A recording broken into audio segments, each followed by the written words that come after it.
Bonsoir à toutes et à tous. Je suis Lindsay Dora-Germain, conseillère aux relations avec les diplômés, et je suis très heureuse de vous retrouver pour une activité virtuelle offerte par le Réseau des diplômés et des donateurs en collaboration avec la Faculté des arts et des sciences, de médecine vétérinaire et des sciences infirmières, ainsi que l'École d'optométrie de l'Université de Montréal. Ce soir, nous aurons la chance d'échanger avec des diplômés professionnels de tout horizon, travaillant pour offrir des soins essentiels de santé de qualité à partir d'unités mobiles.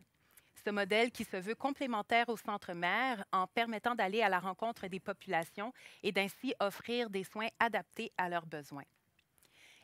Les diplômés que vous aurez la chance de rencontrer et d'entendre dans quelques instants échangeront sur l'origine du modèle et son évolution, le fonctionnement quotidien et ses défis, et les enjeux sociaux auxquels il répond.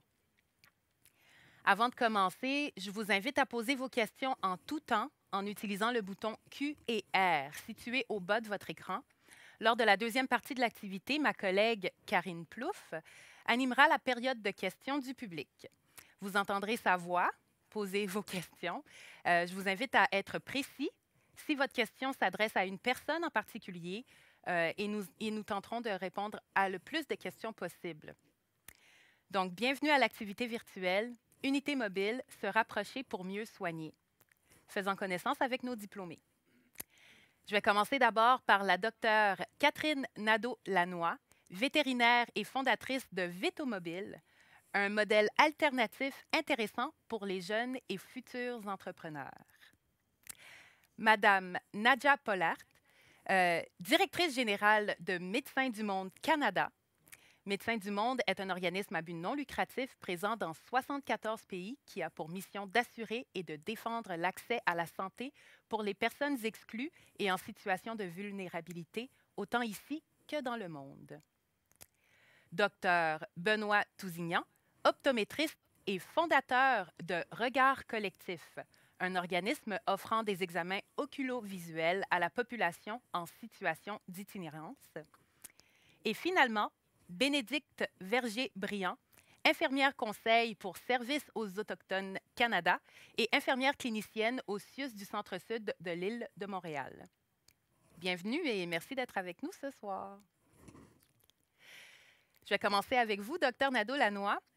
Je vais commencer avec une question rapide, donc, qui n'est finalement pas si rapide, en fait, vous allez entendre.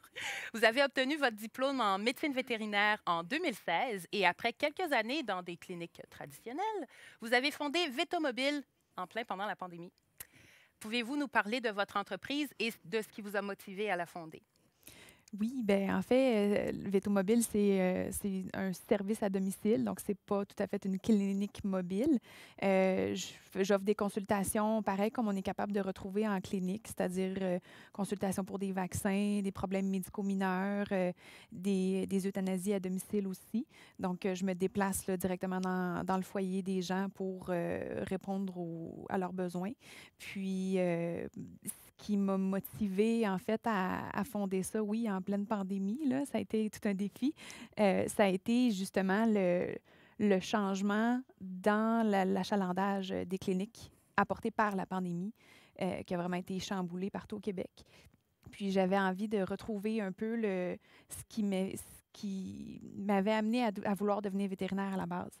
C'est-à-dire de prendre contact avec les propriétaires, à créer un lien de confiance, établir une relation vraiment solide, ce qui, avec l'achalandage qu'il y avait et qui est encore aujourd'hui là, dans les cliniques vétérinaires, était plus ou moins possible.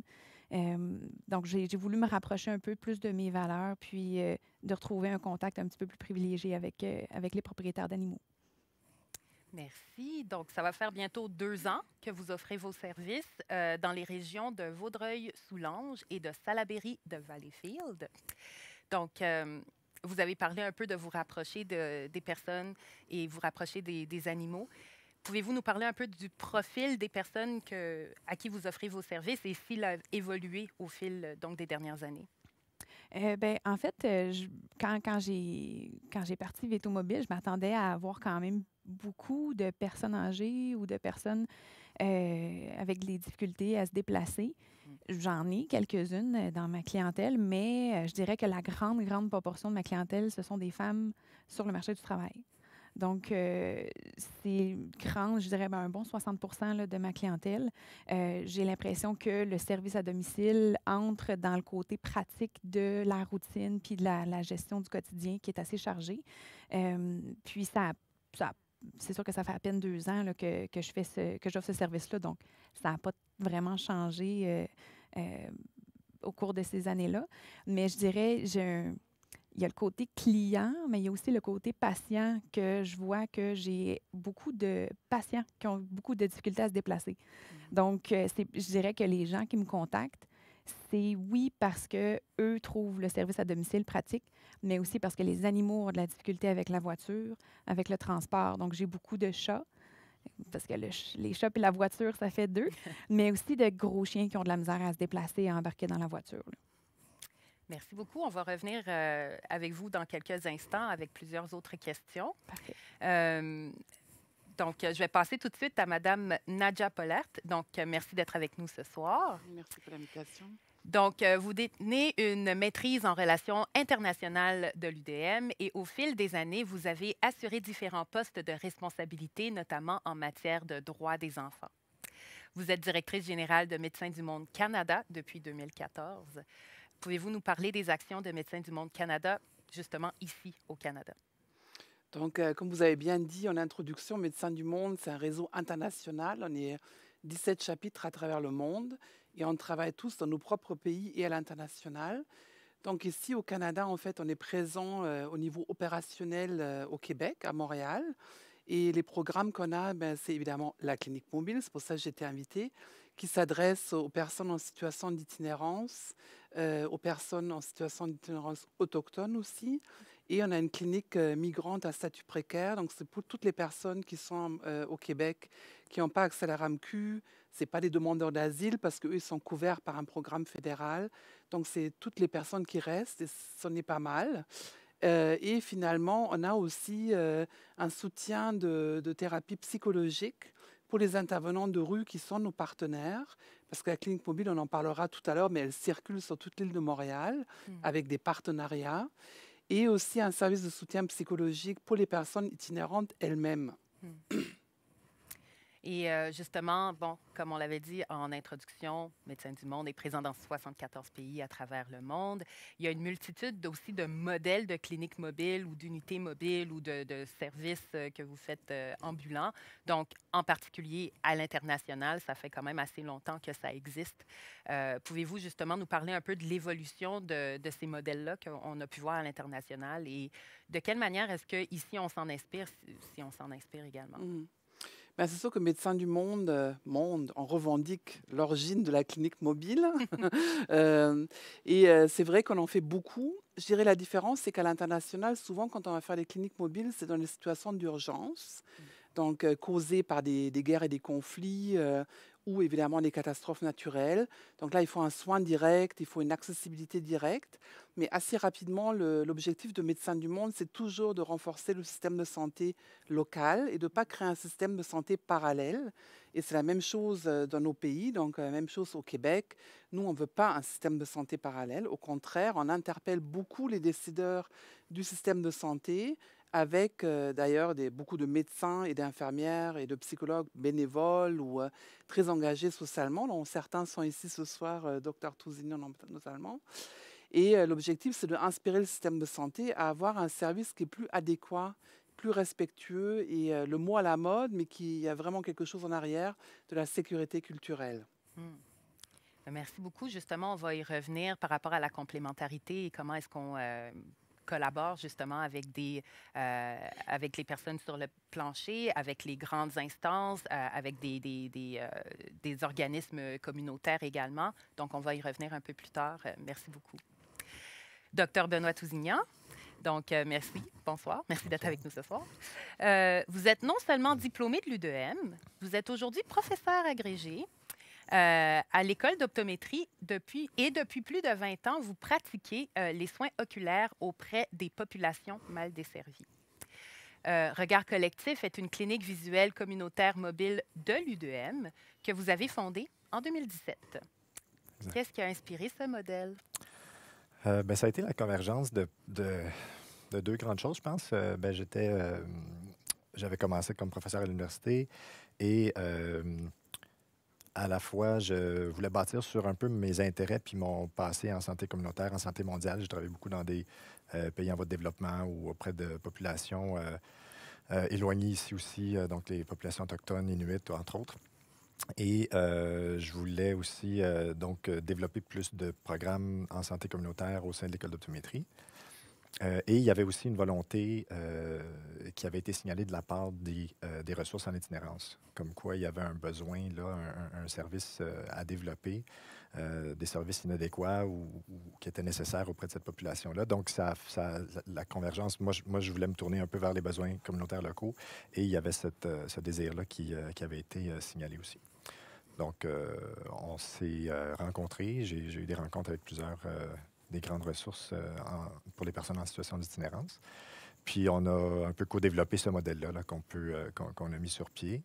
Donc, on a une clinique, on a une unité avec de l'équipement qui compose une salle d'examen complète en optométrie, tant pour l'évaluation des besoins au niveau des lunettes, mais beaucoup aussi au niveau de l'évaluation de la santé oculaire. Donc, puis on se déplace. Donc, on va se déplacer, maintenant, on se déplace 2 fois par semaine. Et c'est, comme vous l'avez dit, c'est au sein de l'Université de Montréal. Donc, c'est une activité aussi avec des étudiants. Donc, on amène 3 finissants en optométrie, puis un ou une résidente en optométrie communautaire aussi, à l'intérieur d'une des ressources en situation d'itinérance. On en descend plusieurs, là, une 12aine à Montréal. Et on fait un genre de pop-up clinique, si vous voulez, donc une clinique éphémère pour la journée. On installe notre équipement, on voit les gens qui avaient été préalablement déterminés ou choisis par la ressource. Puis, on fait les examens, puis on revient à la clinique, on revient à l'université le soir même. Puis, comme ça, on alterne, puis on a une couverture de différents types de ressources, tant pour les hommes que pour les femmes. Il y a des ressources qui sont plus orientées vers les Autochtones. Puis on a même commencé aussi en complémentarité les centres jeunesse. Et on aura l'occasion d'en reparler, mais aussi on va aussi à Médecins du Monde pour les personnes à statut précaire, les migrants à statut précaire. Donc, justement, vous avez parlé de la présence d'étudiants. Donc, c'est aussi un milieu de stage formant tous les finissants et finissantes québécoises en optométrie. Donc, en quoi est-ce que ce modèle est propice à l'enseignement et quelles sont les retombées de cette stratégie pédagogique auprès de vos étudiants? Oui, c'est la composante pédagogique était vraiment là dès le début aussi. Ça se voulait donc un lieu de stage clinique qui est devenu un lieu de stage donc obligatoire, comme vous le dites. Donc, tous nos étudiants passent par là. Puis, étant donné qu'on est la seule clinique, la seule école d'optométrie francophone au Canada, donc tous les futurs optométristes francophones y passent. C'est un milieu de stage clinique, donc c'est les étudiants qui voient les patients, sont supervisés par les optométristes et ça les sort de leur zone de confort. L'idée, c'était un peu ça, c'est de les exposer à une population avec laquelle ils ne sont pas familières, à les exposer à une certaine exclusion sociale, à des patients qui ont des parcours de vie vraiment différents de ceux qui peuvent se retrouver en clinique. On pourra en reparler, mais il y a préalablement, avant les stages, on leur fait une formation, une sensibilisation par rapport au milieu de l'itinérance aussi. Donc, c'est un peu pour les exposer à cette différence-là, pour les préparer ou pour mieux les outiller après ça à affronter ou à collaborer avec des patients de tous horizons. Donc, c'est un peu un prétexte, si vous voulez, là, pour élargir leur emploi d'intervention, la diversité des gens auprès de qui ils vont pouvoir bien intervenir. Donc, on les sort de leur zone de confort social, physique aussi, parce qu'on utilise de l'équipement mobile. Donc, on développe un peu la débrouillardise, le système D un peu aussi, là, quand on est sur le terrain. Donc, ça semble être bien apprécié de la part de nos étudiants là, comme activité pédagogique. Super, mais merci beaucoup. On va justement continuer sur ces sujets-là dans quelques instants. Je vais finir avec Bénédicte Verger-Briand. C'est à vous. Bonsoir. Donc, vous êtes doublement diplômée de la Faculté des sciences infirmières et vous pratiquiez depuis plus de 20 ans. Vous avez travaillé au sein de cliniques mobiles en travail de proximité auprès de populations vulnérables à l'international ainsi qu'au Québec. Donc, pouvez-vous nous parler des enjeux d'accessibilité à des services de proximité de certaines populations? Les enjeux par les services de proximité, c'est d'avant tout avoir accès à des soins de santé primaire, de pouvoir rentrer dans le circuit de santé, donc de pouvoir, si besoin, être référé à des deuxième, troisième lignes du réseau de la santé. Et puis, dans le service de proximité, c'est aussi être pris en considération par rapport à ce que l'on est, c'est-à-dire, certains disent les déterminants sociaux de la santé. C'est-à-dire qu'on a toute cette considération de par des équipes interdisciplinaires, intersectorielles du réseau local de santé, parce qu'on est en santé communautaire, cette prise en compte, prise en charge, qui permet un service de qualité pour des personnes qui, de prime abord, n'iraient pas vers des services de soins, qui, pour différentes raisons, juste par proximité, parfois ce mot est un mélange de tout. Il y a un rapport de l'INES 2019 qui fait une recension des écrits. Monsieur Millette, notre ancien directeur adjoint du CIUS, avait contribué. Il rappelle que le service de proximité, c'est tout ce service de première ligne qui prend en compte tout le continuum de soins, que ce soit de la promotion, prévention, à des soins palliatifs. Donc, dans le service de proximité, c'est l'offre de ce service en prenant en compte les déterminants, en prenant en compte les vulnérabilités sociales, en prenant en compte les inégalités sociales. Voilà, donc c'est un enjeu très important. Bien, merci. Et en plus, la pandémie de COVID-19, donc on ne peut pas passer à côté de ça, qui a mis à l'avant-scène la nécessité d'avoir accès à des professionnels ou à du personnel infirmier en mesure d'assurer la continuité des soins de première ligne auprès de populations vulnérables vivant à domicile. On le voit maintenant, pas seulement donc des personnes qui sont en situation d'itinérance, et notamment pour éviter des hospitalisations en centre de soins de courte et de longue durée. Donc, pouvez-vous nous parler un peu plus du rôle du personnel infirmier dans les cliniques mobiles existantes? Alors, dans les cliniques mobiles, ce qui va être de la pratique, ça va rejoindre la définition de l'ordre infirmier et des infirmières et infirmiers québécois, qui est le service de proximité. Donc, parce que quand on dit clinique mobile, ça peut être, comme disait Madame Pollard, ça peut être des cliniques d'urgence. À l'international, il y a un tsunami au Sri Lanka. La première clinique qui débarque, c'est la Croix-Rouge avec tous les services curatifs d'urgence. Ça peut être des cliniques chroniques. Je vois en Afghanistan, il y a des postes dans le réseau. Et puis, il y a une fois par semaine une clinique qui va aller dans des villages qui ne peuvent pas aller au centre de santé. Il peut y avoir aussi des cliniques pour les réductions des méfaits. À Montréal, on voit l'Anonyme qui offre des services de consommation supervisée la nuit. Donc, dans tous ces types de cliniques, et encore, je n'ai pas énuméré les autres types de cliniques, l'infirmière peut offrir tout ce travail de proximité, que ce soit en lien avec la loi de la santé publique, donc vaccination, dépistage ITSS, ça peut être aussi tout le suivi au niveau des maladies chroniques, et puis de la promotion-prévention. Encore une fois, on retrouve la même pratique. Ce qui est intéressant en service de proximité, me semble-t-il, c'est ce que une recherche de Lauralie Gendron mettait en avant, c'est que l'infirmière, comme on l'apprend à la faculté, comme on l'apprend dans notre pratique, est bien définie. La spécificité en proximité, c'est une pratique d'interface, c'est-à-dire qu'on travaille sur l'autonomie de la personne, sur son pouvoir d'agir, parce qu'on parle encore, pour certains, soit ils sont désaffiliés, soit l'organisation de la vie ne leur permet pas d'aller dans des services. On voit pendant la clinique de vaccination, il a fallu mettre en place des cliniques mobiles pour aller voir des gens qui, comme vous et moi, mais on a une charge de travail, on a un environnement de vie qui fait qu'on ne peut pas y aller là. Donc, on s'y adapte. Donc, cette interface fait que l'infirmière de proximité en clinique mobile travaille sur ce pouvoir d'agir de la personne, de pouvoir se prendre en charge avec les défis que ça peut avoir. Elle travaille vraiment dans ce lien thérapeutique, un lien de confiance, parce que, encore une fois, c'est des personnes qui ne vont pas dans le réseau. Alors, questionnement, pourquoi? Alors, l'infirmière a vraiment ce rôle social. C'est un peu une infirmière sociale, vraiment qu'elle développe comme pratique. Et puis, ça doit s'ajuster aussi à une organisation de plans. Par exemple, on sait que pour un suivi VIH, hépatite C, il faudrait vraiment aller à l'URES. Mais la personne ne veut pas aller à l'URES. C'est trop institutionnel, c'est trop lourd.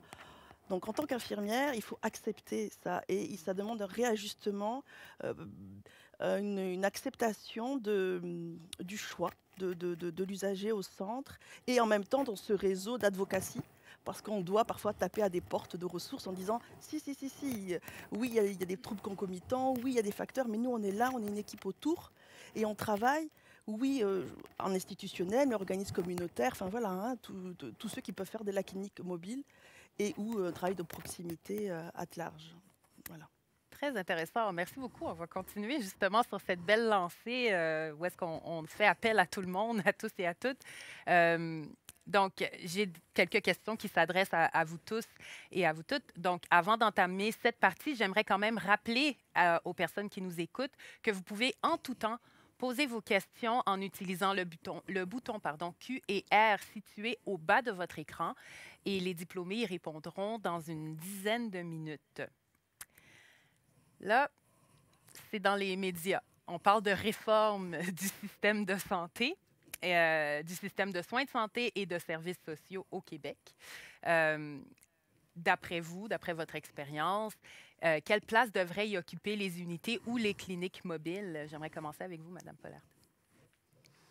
Je ne suis pas du tout une spécialiste des systèmes de santé. Je laisserai ma collègue en parler, qui est pas mal plus brillante que moi là-dessus. Mais je pense qu'il est important à se rappeler, c'est que, comme vous avez bien expliqué, c'est qu'il y a des gens qui ne rentrent pas dans le système et des gens qui ne peuvent pas aller dans le système. Quand je parlais des migrants à statut précaire tout à l'heure, par exemple, et que aussi la santé, elle ne peut pas juste être institutionnalisée. Il faut qu'il y ait une proximité.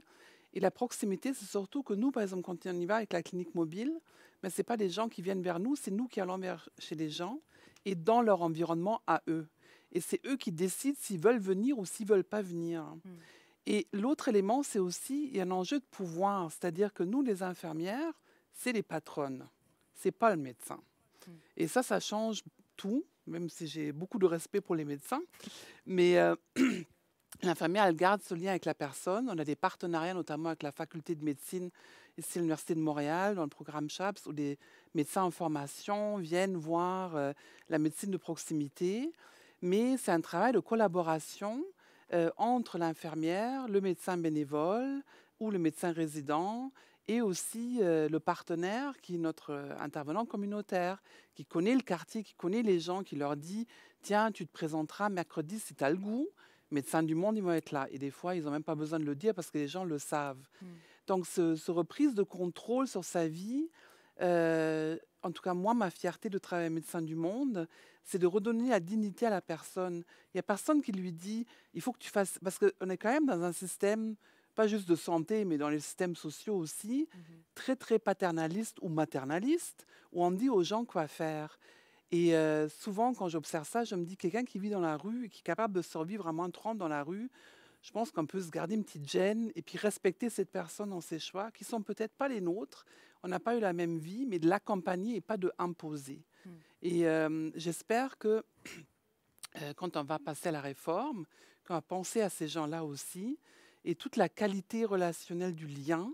Et je ne pense pas que c'est la faute des professionnels dans le système actuel, ils n'ont pas le temps. C'est probablement quelque chose qui n'est pas valorisé aussi. Et nous, c'est au cœur de notre approche. Et je pense que c'est pour ça qu'on a des infirmières et des médecins bénévoles, parce que c'est des gens qui apprécient cette qualité relationnelle. Vous voulez rajouter quelque chose? Non, vous avez tellement bien dit ça. Je voulais parler justement des vétérinaires. Vous en avez touché mot un peu plus tôt, que c'est vraiment débordé. C'est ce que vous aviez observé vous-même et c'est la raison pour laquelle, une des raisons pour laquelle vous aviez fondé votre organisation. Donc, les vétérinaires n'ont pas été épargnés aussi par le boom d'adoption occasionné par la pandémie de COVID-19. Comment est-ce que les unités mobiles comme la vôtre amènent une solution au problème? Oui, bien, il y a eu effectivement un boom d'adoption pendant la pandémie. Il y a eu aussi, pendant une certaine période de temps, un arrêt des procédures préventives qui a amené aussi beaucoup de retard dans le réseau. Pendant quelques mois, en fait, on devait se tenir qu'aux urgences. Donc, toutes les stérilisations, les examens, vaccinations. Puis là, on entre dans la santé publique aussi, là, toutes les premiers vaccins des chiots, ils ne pouvaient pas les recevoir à temps. Donc, ça a amené beaucoup de pression sur le réseau parce qu'en plus, il y avait aussi beaucoup d'adoptions. Donc, les vétérinaires ont eu de la difficulté à rattraper leur souffle, puis je pense que c'est encore le cas. Là. C'est difficile à rattraper comme retard. Je considère quand même que le service à domicile a été important pendant la pandémie parce que dans ce contexte-là où les vétérinaires étaient débordés, on essayait de voir le plus d'urgence possible, on essayait de prendre le plus de monde possible, mais ça faisait en sorte qu'il y a beaucoup de questions qui restaient sans réponse par souci de vouloir servir le plus de monde possible. J'ai voulu apporter un petit peu plus de réponses aux questions, justement, prendre le temps. En fait, mon mantra, c'était de prendre le temps de prendre soin. Donc, j'ai voulu m'éloigner un peu du rythme effréné en clinique. Puis aussi, tout dépendamment, chaque clinique y allait de ses propres politiques, mais il y a aussi eu une période où les propriétaires d'animaux ne pouvaient pas rentrer dans la clinique. Que c'était un service à l'auto, là, que les gens portaient leur animal à la porte. La consultation se faisait à l'intérieur et tout se faisait par communication au téléphone. Donc, à domicile, avec beaucoup de mesures préventives là, pour respecter les mesures sanitaires, on avait quand même un accès privilégié au propriétaire avec son animal, surtout en termes d'euthanasie à domicile. J'ai entendu énormément de gens qui avaient le cœur brisé de devoir dire au revoir à leur animal à la porte de la clinique puis de ne pas pouvoir l'accompagner dans ses derniers instants. Alors que, donc, j'ai eu beaucoup de références pour les euthanasies à domicile pour justement que les derniers moments d'un compagnon de vie, parce que c'est pas juste un animal dans les familles, c'est comme un membre de la famille, puissent passer ces derniers instants dans son salon, sur son lit, avec sa famille. Fait que ça a créé beaucoup de sentiments de sécurité puis de confiance là, chez les gens. Merci beaucoup pour cette incursion dans la vie d'une vétérinaire déambulatoire, service à domicile. Puis je dois dire aussi qu'on parle on parle de solutions à la réforme ou on parle de propositions qu'on fait. Donc justement, le modèle idéal de clinique ou d'unité ou de service à domicile, ça ressemble à quoi? Docteur Tousignan. Mais disons, en soins de la vue, je pense que ça peut être décliné de différentes façons. Nous, pour Regard Collectif, on s'est penché vers la population itinérante, mais en fait, ce modèle-là existe déjà. C'est pas nous qui l'avons inventé. Moi, j'ai bâti justement sur un peu d'expérience. Il y a des groupes qui sont actifs dans les milieux de CHSLD ou de RPA. Tout le monde connaît ces abréviations-là maintenant. Donc, auprès des personnes âgées qui ont peut-être des problèmes de mobilité et qui ont très souvent peu de services adéquats. Et il y a aussi des cliniques mobiles qui desservent des communautés éloignées. Donc, bon, je pense pas qu'il existe un modèle idéal là, de clinique mobile, mais je pense qu'il peut vraiment, il devrait être, je pense, en soins de la vue plus présent. Je pense que, notamment en gériatrie, c'est un modèle qui pourrait facilement être développé beaucoup plus, justement pour les personnes qui sont en CHSLD ou en RPA avec problèmes de mobilité. Surtout qu'on sait que les besoins sont grandissants en termes de prévalence de différentes maladies des yeux, puis les causes premières de cécité dans notre pays, ce sont des conditions, quand on pense à la dégénérescence maculaire, aux cataractes, au glaucome, qui affectent plus les personnes âgées. Donc, et on sait aussi tous les bénéfices d'avoir une bonne vision maintenue jusqu'au dernier moment de la vie, en termes de qualité de vie, en termes de qualité d'alimentation, des liens avec des troubles neurocognitifs majeurs comme la démence de type Alzheimer ou autre, où quand on optimise la vision, on optimise vraiment l'état de santé en général. Et donc, de pouvoir desservir cette population-là au sein d'institutions comme les CHSLD avec des cliniques mobiles, je pense que c'est quelque chose qui se fait déjà, mais qui devrait se faire encore plus, là. D'un point de vue de santé publique, là, au point de vue de la santé oculovisuelle, en tout cas, là, ça peut continuer à faire une bonne différence. Puis je sais que lorsqu'on a échangé un peu, on parlait de financement également, que c'est un enjeu majeur. Je vous vois dire oui. En fait, il y a aussi des avantages de la clinique mobile. Enfin, il y a aussi ses limites. C'est pas des avantages, je dirais plutôt limites. C'est qu'il faut financer et le bus, si c'est un bus, ou l'équipe qui se déplace. Il y a une histoire de rentabilité pour certains, ça c'est des enjeux pour certaines structures. Il y a aussi l'arrimage avec les différents réseaux. Donc quand vous dites une clinique idéale, je vous rejoins, il n'y a peut-être pas une idéale parfaite. Le défi, c'est plus de la collaboration intersectorielle. C'est-à-dire que lorsque l'individu, l'usager, est connu par une équipe mobile, comment permettre, dans l'intérêt de la personne qui est d'accord d'aller vers une structure institutionnelle ou autre, d'arrimer. Et d'arrimer le continuum du dossier, des connaissances. Donc là, on rejoint la confidentialité. Hein, donc c'est plus là-dessus qu'il faut arriver à travailler. Tout à l'heure, par rapport à ce qui était souligné par rapport à la réforme, ce qu'on sait, c'est qu'un des chantiers va être la valorisation de la pratique infirmière et le recrutement des praticiens. Donc ça, c'est comment, quoi, mais il y a ça. Donc ça rejoint cette considération de cette expertise que peuvent avoir les infirmières dans ce secteur. Mais quand on dit infirmière, on n'oublie pas les travailleurs sociaux, les psychoéducateurs. Enfin, vraiment, l'idée n'est pas d'ostraciser une pratique. Il y a ça. Et puis, je sais que dans le plan d'itinérance 2021-2026, une des pratiques, enfin une collaboration, une continuité, on dit, pour mettre en place des activités, c'est de développer des services de proximité. Est-ce que ça va prendre la forme de cliniques mobiles? Je ne sais pas. Est-ce que ça va être plus des cliniques dans les ressources? Je ne sais pas. Donc, encore une fois, il n'y a pas de clinique idéale. Il y a surtout un travail de collaboration qui me semble être le premier. Si je peux prendre la balle au bon, je pense que quand on parle de qu'est-ce qui est idéal ou pas, dans le fond, que l'unité ou que la clinique mobile soit connue et reconnue aussi par les différents acteurs du milieu. Donc, l'existence de ces cliniques-là, ce ne soit pas nouveau à chaque fois qu'on parle à quelqu'un dans le système. Oui, non, mais on l'a examiné, puis il y a ci, puis il y a ça. Mais comment ça, vous avez examiné? Non, mais on a l'équipement, on a ci, on a ça. Donc, que justement, comme vous disiez, en termes d'arrimage, c'est d'arrimer, oui, le dossier, tout ça, mais aussi la main tendue de la personne qui va l'accueillir dans le système après. Tu sais, si on réfère, nous, en ophtalmologie ou en médecine ou ailleurs, idéalement, ça serait le fun qu'on ait un partenaire. Puis je ne dis pas que ce n'est pas le cas, là, mais je pense que ça nous aiderait à mettre les usagers en confiance, de dire, non, c'est beau, vous êtes attendus, puis de savoir qu'il y a le type de soins qu'il y a déjà eu, puis que l'approche va être aussi peut-être de la même optique, avec cette optique-là d'inclusion. Je pense que ça serait, si on peut rêver, ça serait que tout le monde sache que ça existe, puis que c'est juste une autre alternative à la première ligne. Tu sais.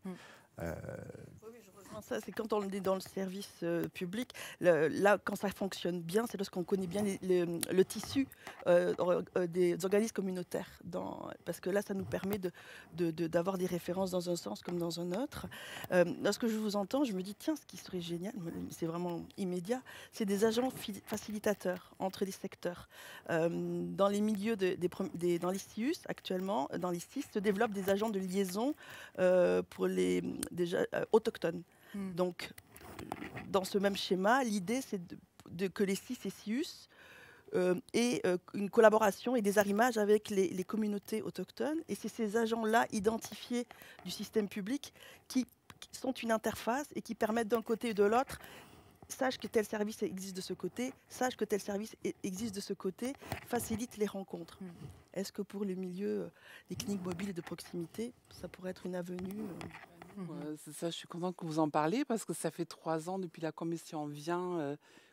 C'était une des recommandations de Médecins du Monde d'avoir des navigateurs de santé autochtones. Et c'est un modèle qu'on connaît très bien dans l'Ouest canadien qui a fait ses preuves. Donc nous, on a la chance d'avoir 3 collègues d'origine autochtone de nations diversifiées. Et je dirais ce qui fait la différence par rapport à ce qui se fait actuellement dans le système, c'est qu'ils sont complètement intégrés dans l'équipe de soins. Donc, quand on va discuter le diagnostic, ce n'est pas quelqu'un qui est assis dans un couloir et qui attend qu'il y ait un autochtone qui passe. C'est des gens qui font partie de l'équipe.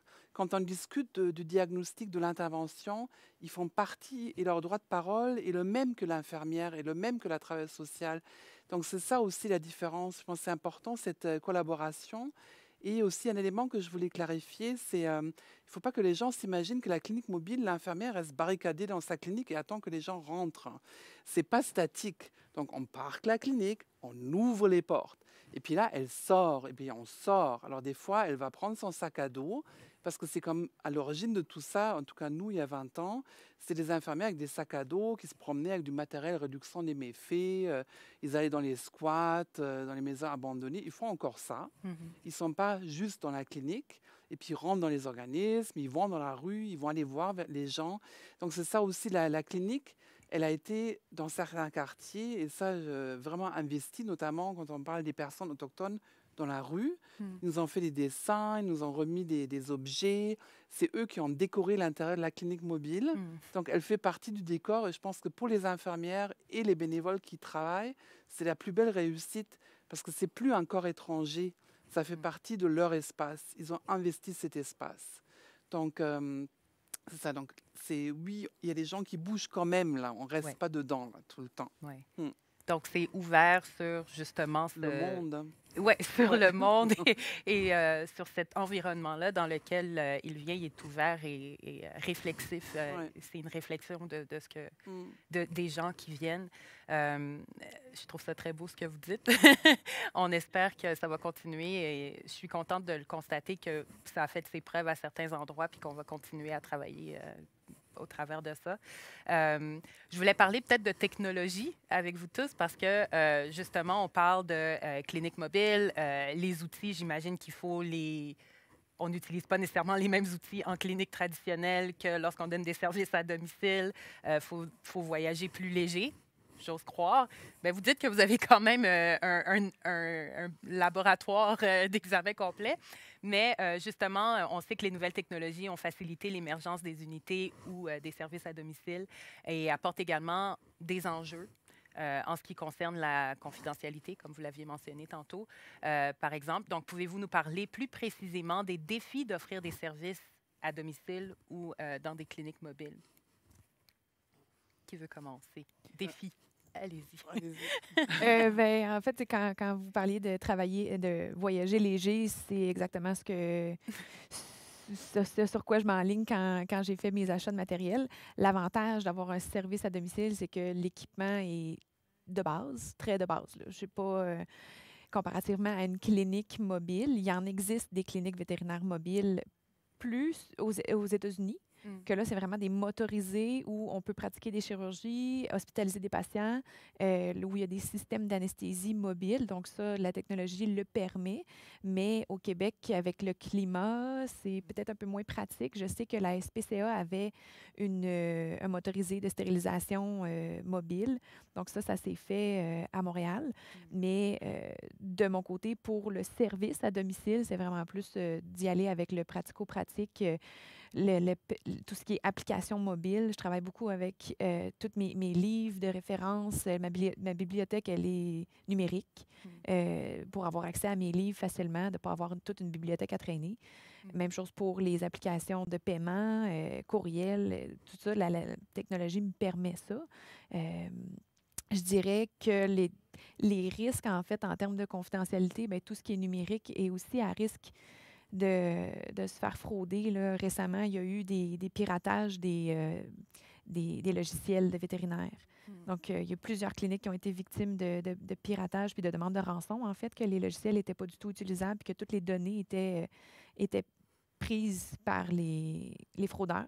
Donc, ça vient avec les risques de tout ce qui est numérique. Là. Mais je dirais que c'est pas mal ça pour ce qui est de mon côté à moi. Là. Merci. De notre côté, je pense que c'est aussi transversal à plusieurs unités mobiles. Là. C'est ça. Donc, l'équipement, disons, je le dis souvent, je pense qu'il y a 10 ou 15 ans, on n'aurait pas pu faire ce qu'on fait aujourd'hui ou certainement pas au même niveau de qualité qu'on le fait aujourd'hui. Donc, il y a eu une certaine miniaturisation des équipements ou en tout cas possible. Donc, il y a plus de pièces d'équipement qui sont disponibles sous forme portative. d'une bonne qualité, j'ose rajouter. Donc ça vient avec... c'est des défis très terre-à-terre, hein, c'est très pragmatique, là. C'est vraiment pas toujours glorieux, là. Le mobile, là, on devient des agents perfectionnistes à justement faire des coffres, réparer changer des batteries, prévoir toutes sortes d'affaires.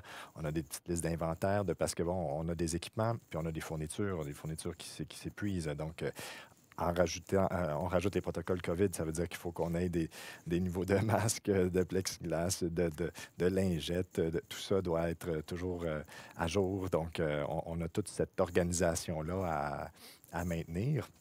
Bon, moi, ça fait bien avec ma personnalité, je pense. Là. Mais c'est... donc, un certain besoin d'organisation et de maintien, bon, d'entretien des équipements, puis de planification, de remplacement d'équipements aussi, parce que c'est comme dans n'importe quelle clinique, s'il y a quelque chose qui brise, on est un peu mal pris. Je vous dirais que c'est peut-être un petit peu plus critique. Tu sais, si j'ai un problème avec une pièce d'équipement, puis que personne d'autre en a. Donc, c'est pas... Disons, à la clinique universitaire de la vision, on a 30 salles d'examen. Donc, s'il y a une lampe à fendre qui brise, ben je peux changer de salle.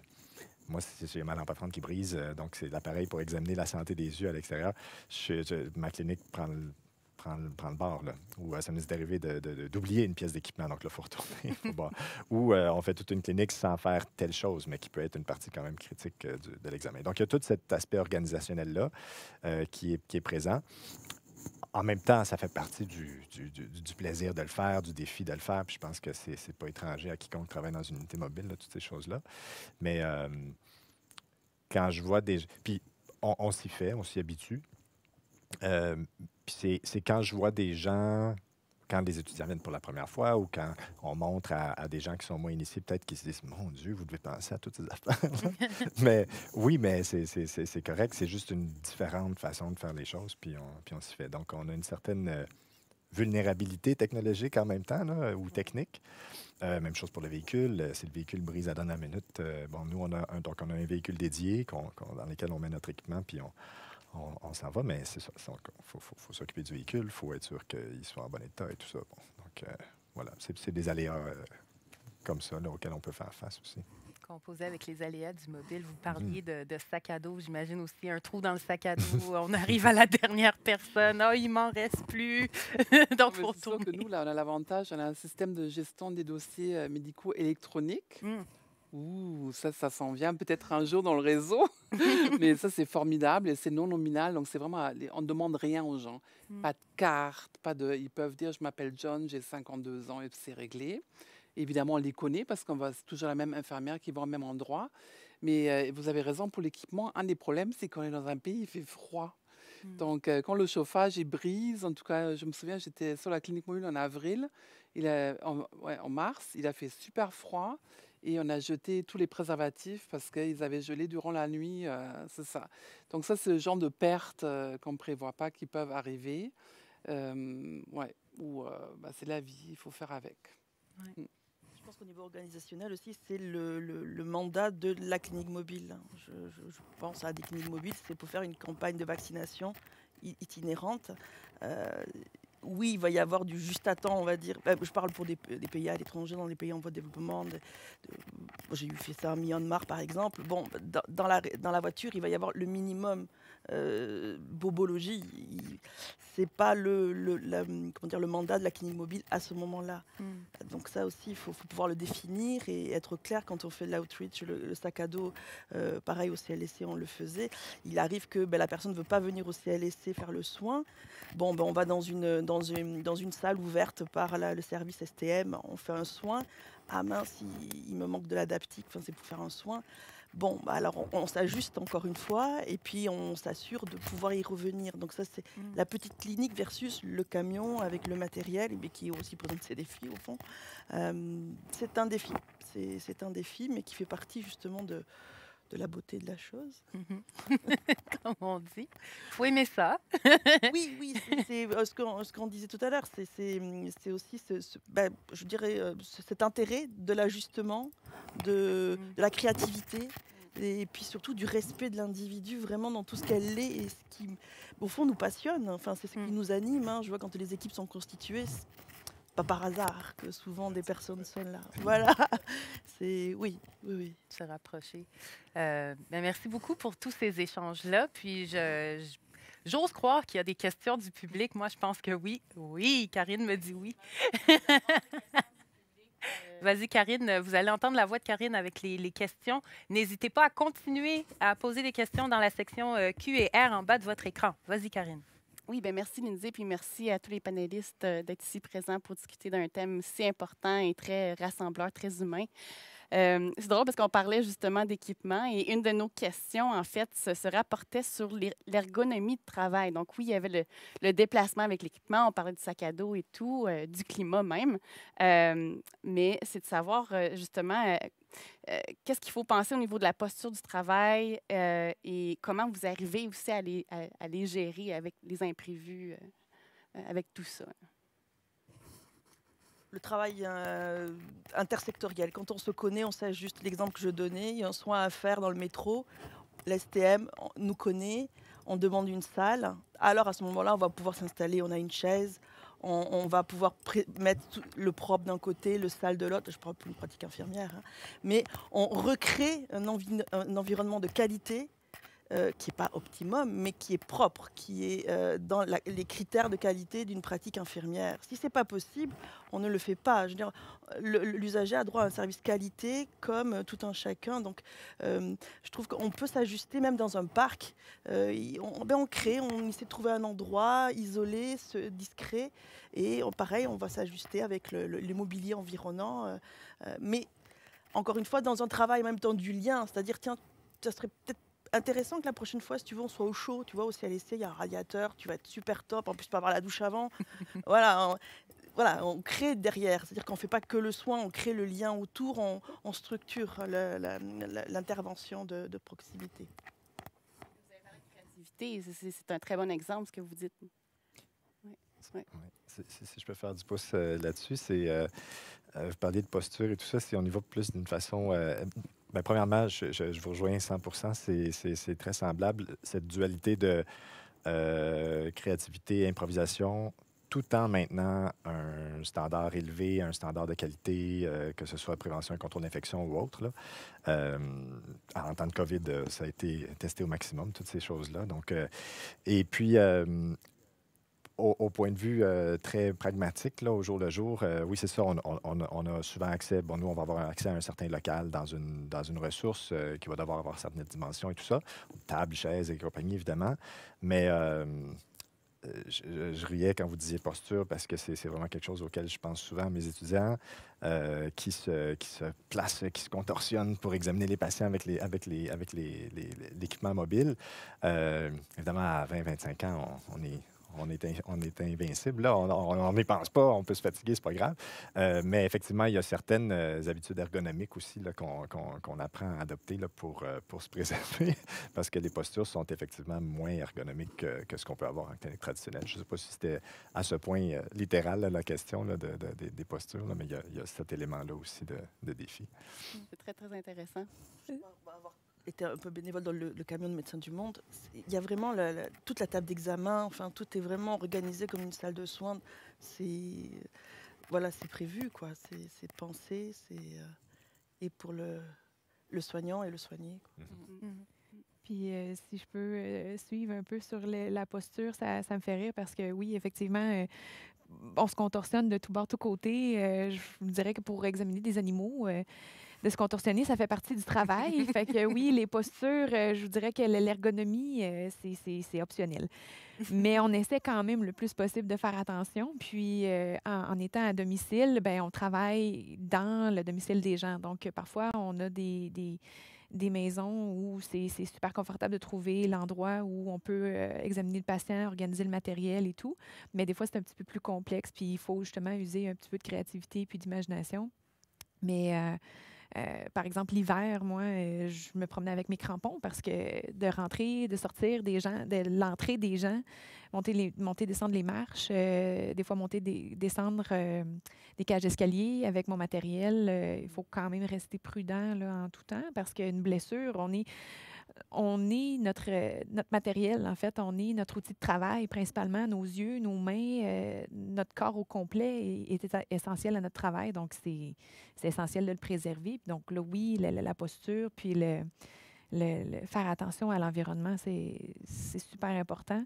Mais oui, effectivement, je vais peut-être me contorsionner un petit peu moins dans une 10-15 d'années, on verra. Ça pourrait être un sujet d'étude pour un étudiant en ergo qui suit une Ouais. clinique pour améliorer la pratique, Effectivement. peut-être. Appel à des étudiants. Est-ce que vous avez quelque chose à ajouter, madame? Ça a été peut-être? dit. J'ai une question plus pour Dr Nadeau-Lanois. C'est une question de Lisanne Courtemanche, qui est vétérinaire et qui réfléchit à développer aussi des services mobiles. Donc, elle se questionne si vous utilisez en fait les services d'une technicienne ou d'un technicien systématiquement. Quelle proportion au niveau canin et félin aussi? Là? Bonne question. Pour la proportion, je dirais, en ce moment, c'est environ peut-être 60 canin, 40 félin. De par je dirais les euthanasies à domicile. Ça fait vraiment toute la différence dans la proportion parce que un grand chien qui a de la difficulté à se déplacer, on m'appelle à tout coup. Pour l'instant, je ne fais pas encore affaire avec un technicien ou une technicienne parce que le financement en tant que tel de mon entreprise est 100 privé. Donc là, j'ai un petit peu plus de difficulté à arriver pour payer un deuxième salaire. Donc là, ça prend quand même beaucoup d'autonomie. Mais on parlait tantôt de complémentarité entre les cliniques mères puis le service à domicile. C'est essentiel pour le domaine vétérinaire aussi parce que quand on fait affaire avec des situations plus complexes où on aurait besoin d'une deuxième paire de mains, ben là, à ce moment-là, il faut être clair dans la communication que je ne suis pas capable de tout faire à domicile. Des fois, on est quand même obligé de se déplacer en clinique pour faire des procédures quelconques. Là. Mais je sais qu'il y a des cliniques, en fait, non, des services à domicile ailleurs dans la région, Montréal ou sur la Rive-Sud, que les vétérinaires se promènent avec leurs techniciennes. Donc ça, c'est encore mieux parce que là, on a deux professionnels, deux personnes qui sont vraiment... que c'est le quotidien de travailler dans le domaine animal est là. Parce que pour l'instant, les gens m'aident beaucoup dans la contention de leur animal. Avoir une technicienne, ça serait un petit luxe, là, mais peut-être un jour, ça, c'est sûr qu'on travaille là-dessus. Mais oui, ça se fait d'avoir des techniciennes avec un vétérinaire à domicile. Bien, merci beaucoup, Dr Nadeau-Lanois, d'avoir répondu à la question. Puis justement, quand vient le temps de demander de l'aide, justement, avec des partenaires et tout, est-ce que, comment dire, dans le fond, est-ce que vous avez un conseil par rapport à ça? Est-ce que ce serait de ne pas hésiter, justement, à demander de l'aide pour avoir ce soutien-là? Je fais du push aussi avec vous tous, là, à ce niveau-là. Ou est-ce que c'est automatique, dans le fond, que les partenaires viennent aussi nous soutenir? Ou... Ben, il y a ce qu'on appelle des ententes de service. Qui peut être en établissement, c'est-à-dire qu'il y a déjà un accord de lorsqu'on a besoin, on sait qui en appelle. Donc, mais c'est cadré par une sorte de contrat d'un établissement à un autre. Il peut y avoir aussi des collaborations avec des milieux. Avec le milieu communautaire, par contre, je pense que c'est plutôt informel, mais plus d'interpersonnel, c'est-à-dire qu'on se connaît. Et du coup, on va diffuser l'information en arrière dans le réseau pour dire, vous savez, pour tel service, il y a tel organisme, voilà. Donc, il y a différentes formes d'appels, on va dire spontanés, officiels, officieux. Voilà. Et puis après, c'est une façon aussi de vouloir travailler, en intersectoriel. Ça, c'est le point de départ. Effectivement. Bien dit. Bien dit. J'ai aussi une question plus directement tournée vers M. Toussignan. C'est une question de Pierre Simonet. Il souhaite savoir, en fait, il dit le profil clinique des patients examinés par regard collectif, est-ce qu'il diffère du profil rencontré dans une clinique classique? Et si c'est le cas, en quoi consistent les différences? Parfait. Bonsoir, Dr Simonet, ancien directeur de l'école d'optométrie quand j'étais étudiant. Donc, oui, en fait, on a constaté qu'il y a quand même certains profils cliniques différents qu'on retrouve chez les personnes en situation d'itinérance. On l'a constaté d'un point de vue clinique dans notre population qu'on examine, mais on a aussi le troisième rôle, à part fournir des services, être l'unité pédagogique, le troisième volet de regard collectif, c'est de faire de la recherche auprès de cette population-là qui est vraiment trop souvent absente des milieux de recherche conventionnels. Donc, on l'a aussi fait par des projets pour étudier la prévalence de la déficience visuelle en général chez les personnes en situation d'itinérance, qui d'ailleurs, d'une part, est 3 à 4 fois plus fréquente que dans la population canadienne en général. Donc, c'est le fait de ne pas bien voir quand on se présente à un endroit. Donc, on prend une personne dans la rue, on regarde à quel niveau cette personne est capable de bien voir. Puis en fonction du seuil qu'on atteint, on peut être ou pas en déficience visuelle. Bien, ça, en itinérance, on en a 3 à 4 fois plus que dans la population générale. Et les causes principales, en fait, la première cause, c'est le manque d'accès tout simplement aux lunettes. Donc, la correction de l'erreur réfractive, qui est quelque chose qui, chez nous, traditionnellement, n'est pas une cause de déficience visuelle. Ça se voit beaucoup dans les pays émergents, mais ici, en itinérance, c'est de loin la première cause de déficience visuelle. Donc, le fait d'offrir ce service-là vient directement pallier à ça. Mais il y a aussi d'autres conditions. Donc, on voit beaucoup de cataractes et on les voit plus jeunes. On les voit chez des patients plus jeunes. On peut avoir des patients de 50, 60 ans qui ont déjà été opérés pour les 2 yeux des cataractes. Il y a certaines conditions qui peuvent être en lien avec l'usage de drogues intraveineuses ou la toxicomanie à long terme, en termes de certaines affections au niveau du nerf oculaire, du nerf optique, pardon, donc de neuropathie toxique. Le diabète aussi est assez prévalent dans cette population-là. Donc, on voit les répercussions oculaires, donc sous forme de rétinopathie diabétique et autres. Donc, oui, on voit un peu plus de pathologie oculaire. Puis, ce qui est bien, justement, c'est qu'on arrive souvent, étant donné qu'on vient chercher les gens, ou les gens viennent vers nous plutôt à cause de symptômes très réels ou, disons, le manque de vision, le manque de voir, c'est quelque chose qui peut avoir vraiment un impact quotidien. Fait qu'ils viennent nous voir pour ça. Mais par la bande, on peut trouver d'autres problèmes systémiques qui nous portent justement à pouvoir, à ce moment-là, référer vers d'autres ressources là, pour, si la personne n'avait pas un diagnostic de diabète, à ce moment-là, on va le mettre en ressources, hein, on va le mettre en contact avec des ressources qui vont pouvoir prendre la balle au bon pour ça. Définitivement, parce qu'à travers l'examen oculovisuel, vous pouvez voir, Absolument. vous pouvez détecter, Oui, effectivement. c'est ça, exactement. Et Donc, faire le suivi. C'est ça. Donc, on fait l'examen sous dilatation pupillaire d'à peu près tous les patients qu'on voit, là, ce qui nous permet de voir tous les tissus internes de l'œil, puis ce faisant, arriver à ces conclusions-là. Ouais, très intéressant. Merci beaucoup. J'ai aussi une question de Lisanne. On parlait d'écart de température qui peut être un défi, justement. Elle veut savoir comment gérez-vous ces écarts de température-là pour ce qui est des vaccins, médicaments, entre autres chez les vétérinaires, mais aussi, j'imagine, dans tout autre domaine professionnel de la santé, là. Pour la gestion des médicaments en tant que tel,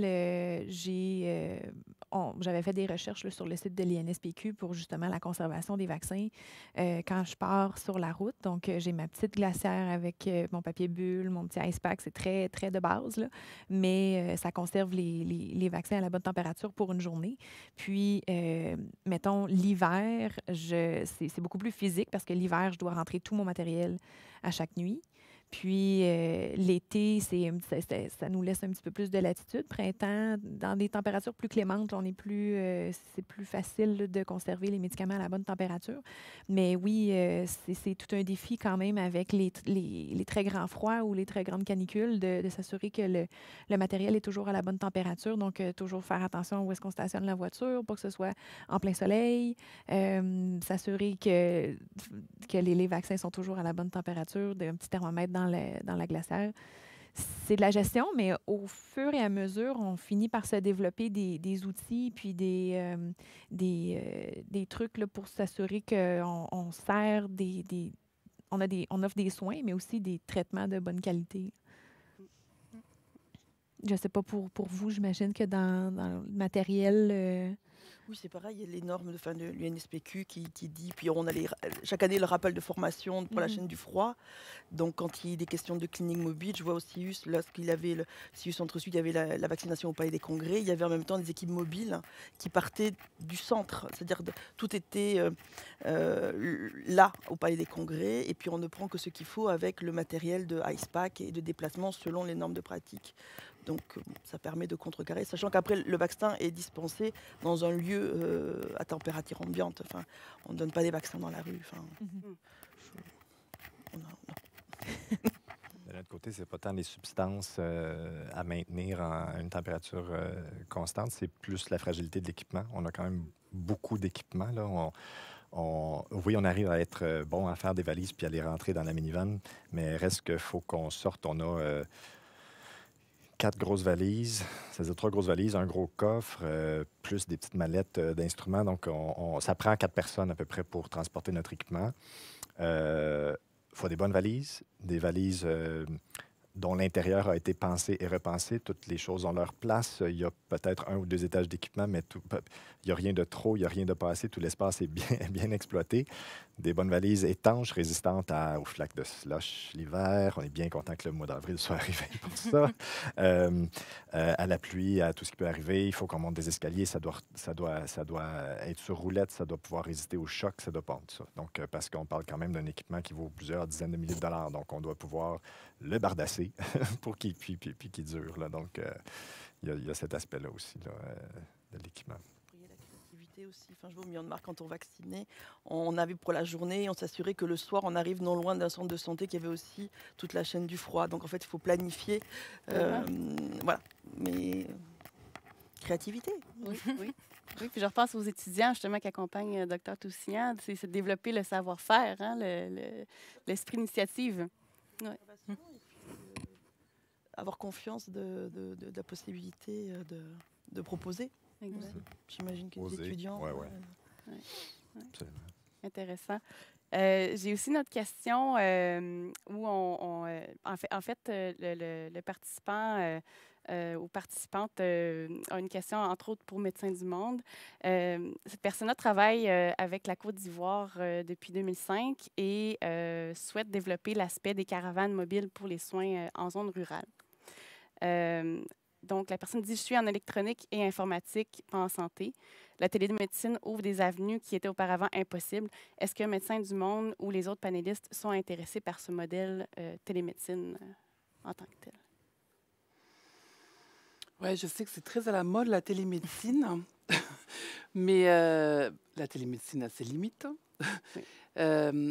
Et Médecins du Monde, on n'est pas trop dans la télémédecine parce que premièrement, partout où on travaille, on parlait tout à l'heure des partenariats, mais on a ici évidemment, mais on a aussi dans tous les projets internationaux. Donc on travaille beaucoup avec des partenaires locaux, beaucoup avec les ministères de la Santé.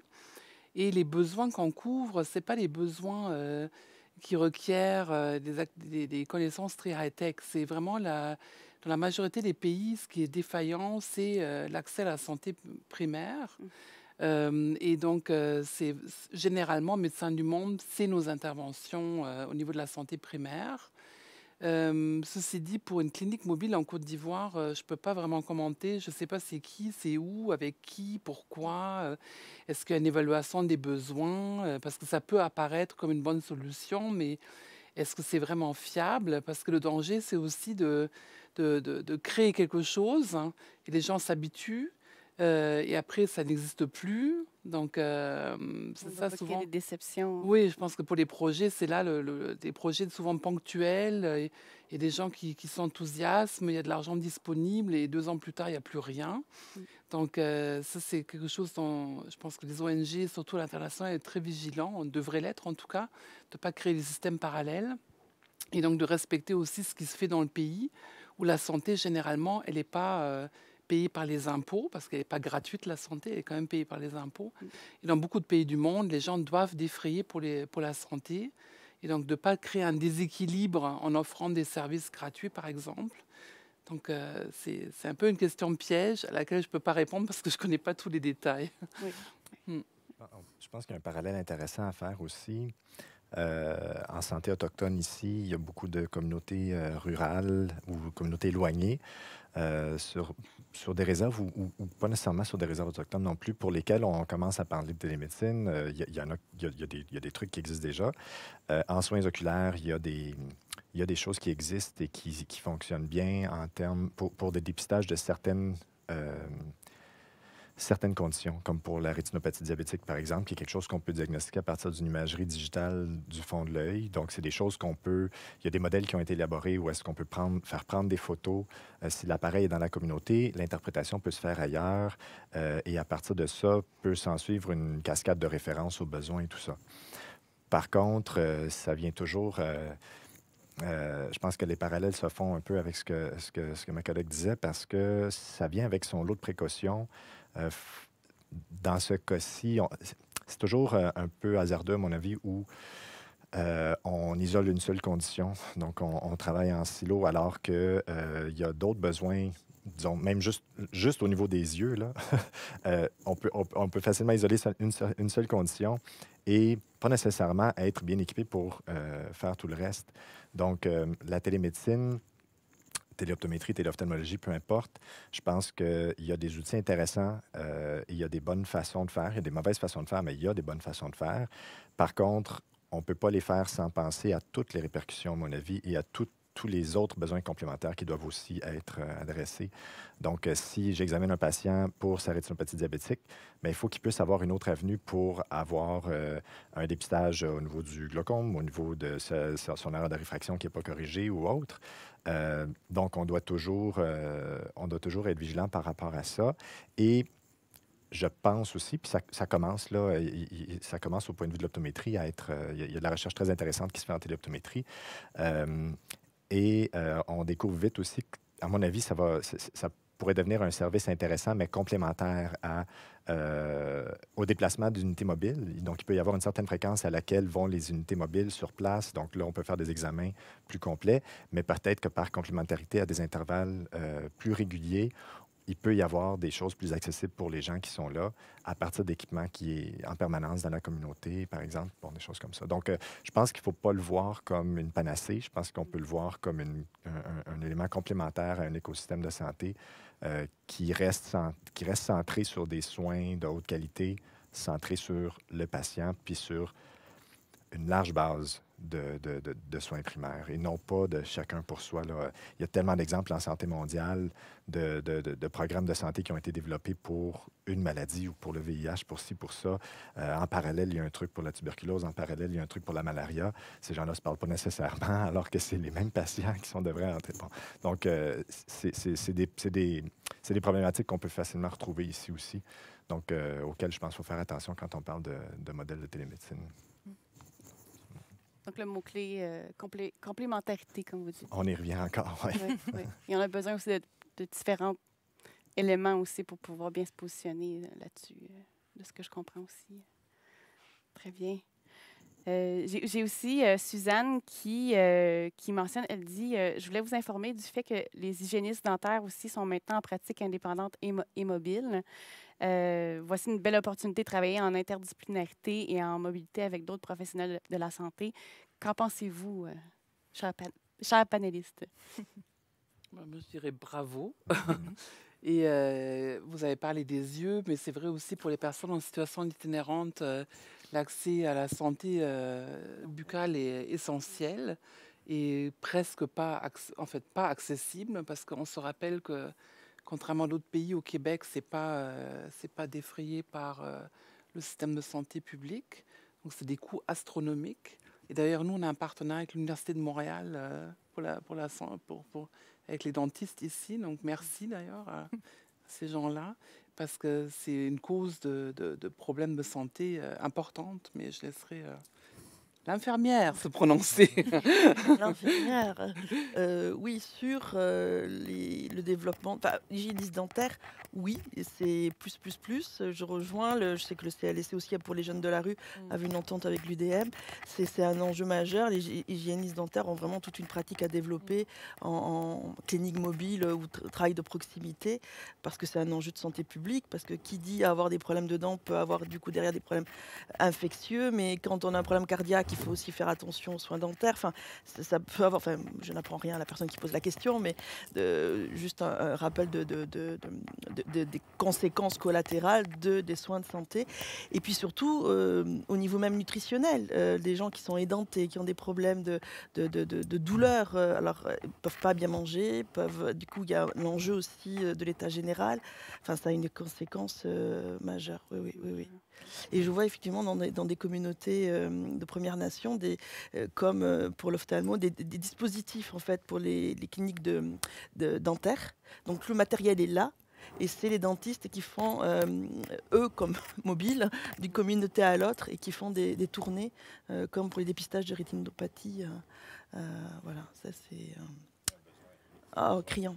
Oui, je rejoins Mme Pollard. De fois qu'on me dit OK, c'est beau les yeux. Tu connais-tu quelqu'un pour les dents? Parce qu'il y en a, il y a vraiment. C'est les deux. C'est énorme comme besoin. Donc, bravo à quiconque veut faire relever ce défi-là. Il y a un énorme besoin. Définitivement, on encourage cette initiative-là, définitivement. Oui, parce que du coup, ça va aussi soutenir la pratique des autres professionnels, parce qu'il n'y a rien de plus dur pour un professionnel d'être impuissant. Donc, quand on voit qu'on veut prendre en charge, enfin, pas prendre en charge, pardon, mais accompagner les soins vers d'autres enjeux de santé, quand on voit que les dents ou les yeux sont en problème, on n'avance pas, enfin, on tourne en rond. Je pense que chaque domaine de la médecine aurait son potentiel de développer des cliniques mobiles. Je pense que peu importe peu importe le domaine, peu importe le milieu, il y aurait demande, que ce soit pour la santé oculaire, la santé dentaire, la santé dermatologique. Je suis sûre qu'il y aurait des podiatres mobiles qu'il y aurait un besoin.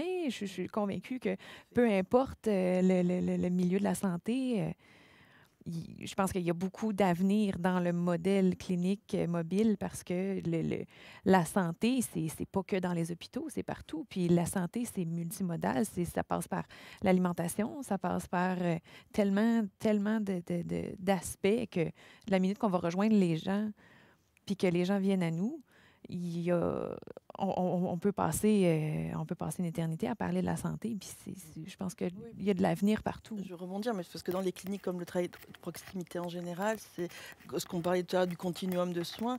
Donc c'est aussi la prévention, promotion, mais c'est du coup aussi ce travail de vigie. C'est-à-dire qu'on garde un lien et on a un travail de vigie qui fait que dès qu'on détecte un élément, on le travaille, ce qui évite parfois des décompensations et où tout le monde en fait est content parce que ça peut être éviter d'aller aux urgences, d'abord pour l'individu mais aussi pour le système. Donc oui. Autant en termes de santé physique qu'en termes de santé mentale. Oui, il y a des cliniques de psychiatrie qui développent aussi sur une modalité mobile. Donc c'est pas un camion mais des services en santé mentale, oui, dans tous les domaines. Oui. Ça touche tout le monde, effectivement. Oui, parce qu'on parle de personnes qui sont désaffiliées ou qui ne sont pas attirées par le système en tant que tel ou qui ne peuvent pas y aller. Donc, c'est ça le but premier, c'est de les rejoindre. Effectivement, se rapprocher comme et d'être complémentaires. Peut-être une avant-dernière ou dernière question, peut-être une avant-dernière. J'ai Claudie, elle dit par rapport à la gestion des dossiers, comment ça fonctionne pour les unités mobiles? Est-ce que vous gardez les dossiers papier dans votre unité ou sont-ils stockés quelque part? Il y a aussi une sous-question dans la question de Claudie qui est pour les dossiers virtuels, vous nécessitez sûrement d'un programme spécifique. Je sais que Dr Nadeau-Lanois, vous en avez parlé. Mais est-ce que vous gardez effectivement aussi des dossiers papier où tout est numérique? Peut-être. La réponse est assez simple. Dans le domaine vétérinaire, les dossiers papier sont de moins en moins existants. Là. Je dirais la très, très grande majorité des cliniques ont fait le transfert, ont fait le pont entre les dossiers papier et les dossiers numériques. Donc, en clinique mobile, en fait, à service à domicile, c'est strictement numérique. J'utilise quand même des papiers pour justement les prescriptions externes ou des requêtes de procédures que j'envoie faire en clinique, mais autrement, c'est 100% numérique. Oui. De notre côté, on est en transition, hybride un peu. C'est-à-dire qu'on a un support papier pour la plupart des choses. Et parce que, puis suivant les règles ontologiques, donc les dossiers doivent, donc c'est les mêmes règles de tenue de dossier qu'on aurait dans une clinique ordinaire, sont consignés, sont sous la garde d'un optométriste, donc à la Clinique universitaire de la vision dans notre cas. on a une certaine partie qui est certains tests qui sont sur support directement informatisé. Des fois, quand on a des patients qui reviennent, parce que ça, c'est le fun aussi d'avoir fait quelques années, là, donc on est des patients qui reviennent. Par contre, on ne sait pas toujours qu'ils vont revenir parce que l'agenda peut être très changeant au cours d'une même journée. À ce moment-là, ben, ça va être une communication à distance avec la clinique pour dire, bon, OK, parfait, j'ai monsieur un tel, peux-tu regarder dans son dossier, c'était quoi les informations pertinentes et tout ça. Puis après ça, on va remettre ça dans le dossier. Donc, mais on est en train de faire on devrait faire la transition vers un dossier électronique là, dans l'année qui vient complètement. Donc, ça va encore plus faciliter les choses. Oui, au niveau du CIUS, c'est informatisé, c'est des applications province de type Oasis, Smile. Après, l'enjeu, c'est que parfois, puisqu'il y a eu des réformes, parfois il y a des fusions d'établissements. Donc historiquement, il y a eu certains logiciels utilisés dans l'établissement à l'autre. Donc c'est tout un travail informatique de peu à peu de fusionner les dossiers avec l'accord de l'usager. C'est ça aussi, de toujours veiller à... je vois là, quand je travaille au service de consommation supervisée, je travaille avec Actus ou Spectre de Rue ou Dopamine.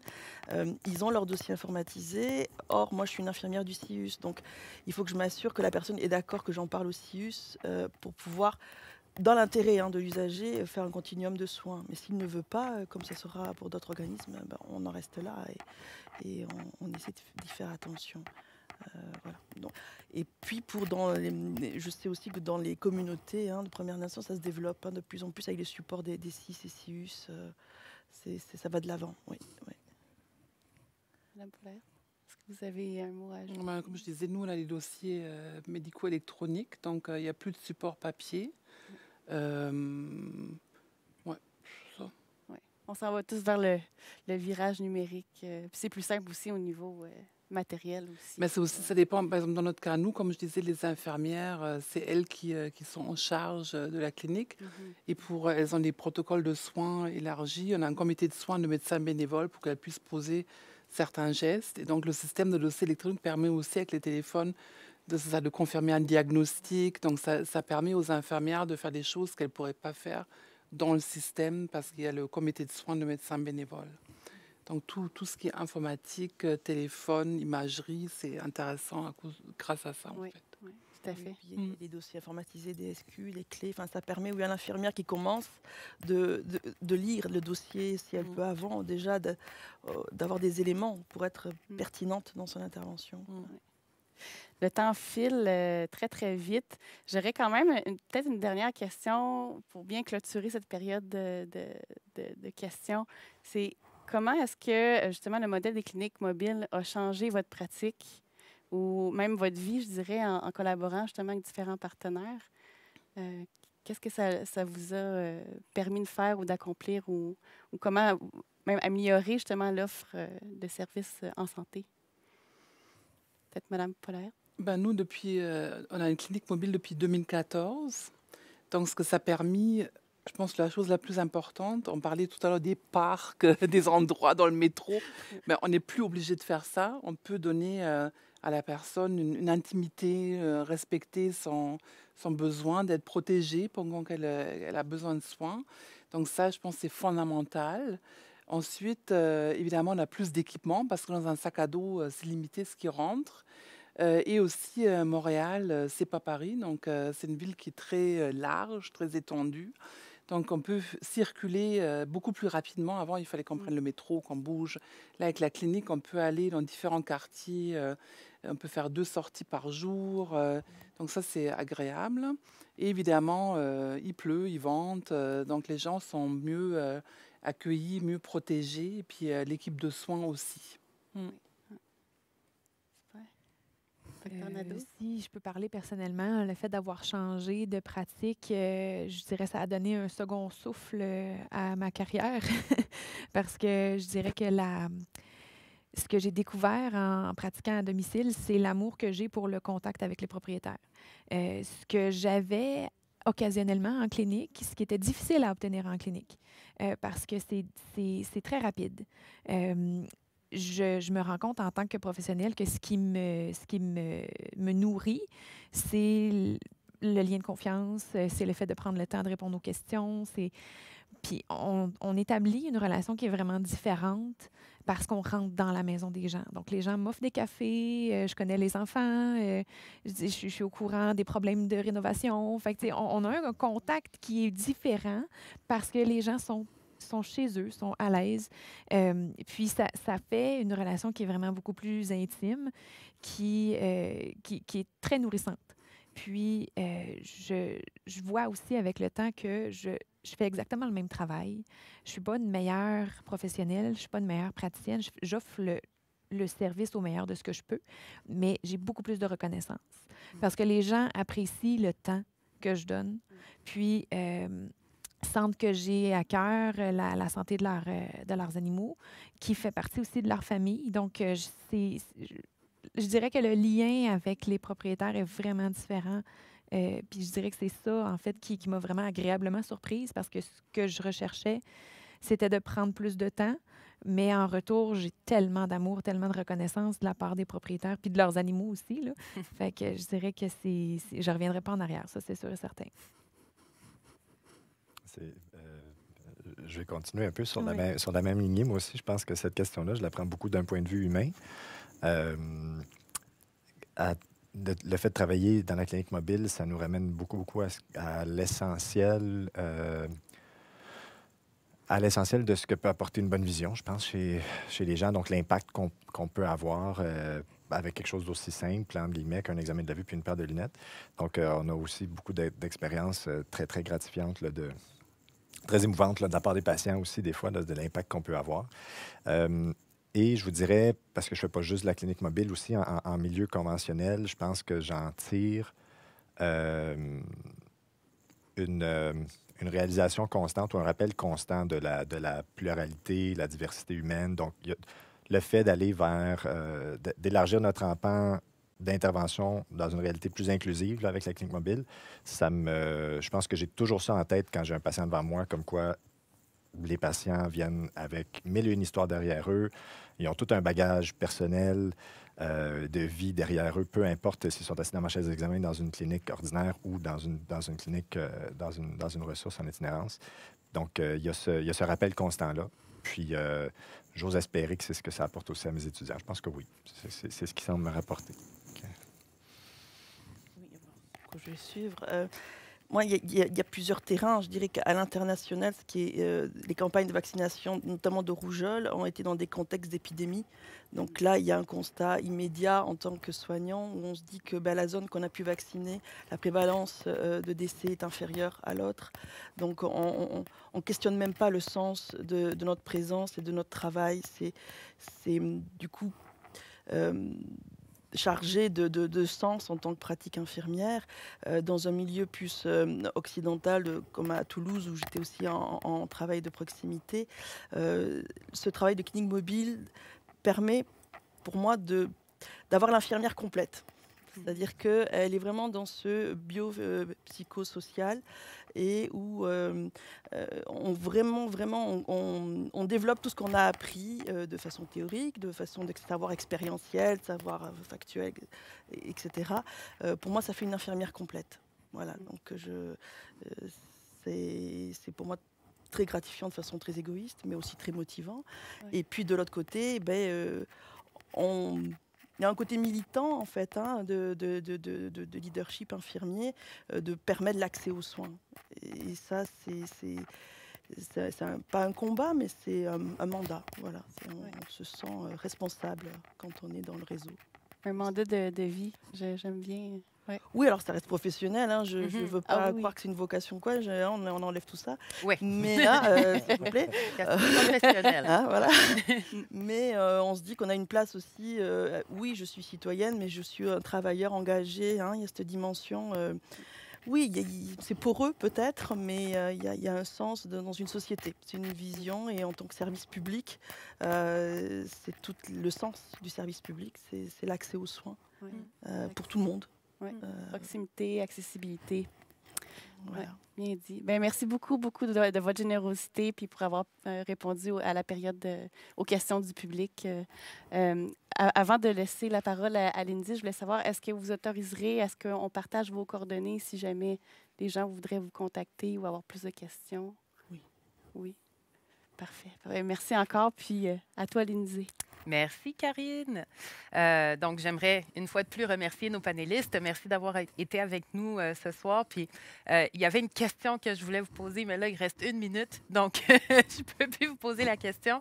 Mais je tiens quand même à souligner à toutes les personnes qui nous écoutent ce soir, on a mentionné rapidement par rapport au financement. Donc, la Vétomobile, c'est 100% privé, mais pour tous les autres, beaucoup d'autres services qui sont publics, comme on le mentionnait, c'est des subventions, des dons du public. Donc, ça, c'est toute une autre dimension aussi là, qu'on n'a malheureusement pas eu le temps d'explorer aujourd'hui, mais c'est juste pour garder ça en tête aussi qu'on a chacun, même si on n'est pas infirmière ou infirmier ou qu'on ne travaille pas directement avec ces personnes-là qui sont dans des situations vulnérables, on a quand même une partie qu'on peut faire nous-mêmes. Là. Donc, je ne veux pas dire soyez généreux, mais soyez généreux et généreuses. Donc, il s'agissait des dernières questions. Et j'aimerais vous remercier toutes et tous qui suivez depuis chez vous. Nous sommes très heureux d'avoir passé cette soirée en votre compagnie. Et avant de nous quitter, j'aimerais vous préciser que nous vous avons partagé un court sondage, soit à l'instant ou il y a quelques minutes, dans la zone de clavardage. Merci de prendre quelques minutes pour y répondre. Merci à mes collègues Karine Plouffe, que vous avez entendu, et Virginie Mesguich, qui est derrière le clavardage et la section questions-réponses, pour l'idéation et la co-organisation de l'activité. Et merci à l'équipe du groupe de couverture d'événements de l'Université de Montréal, sans qui nos événements virtuels ne seraient pas possibles. Un merci tout spécial à notre partenaire d'affinité TD Assurance qui nous aide à soutenir les activités du réseau des diplômés et des donateurs. Surveillez nos prochaines conférences organisées par le réseau des diplômés. Vous trouverez tous les détails sur notre site. Le lien sera également affiché dans la zone de clavardage. J'aimerais vous dire que la 2e saison du balado « Ça a changé ma vie » du réseau des diplômés et des donateurs de l'Université de Montréal est disponible en ligne. Des diplômés nous racontent leur parcours unique et les liens qui les unissent à l'UDM. Donc, le lien aussi partagé dans le clavardage.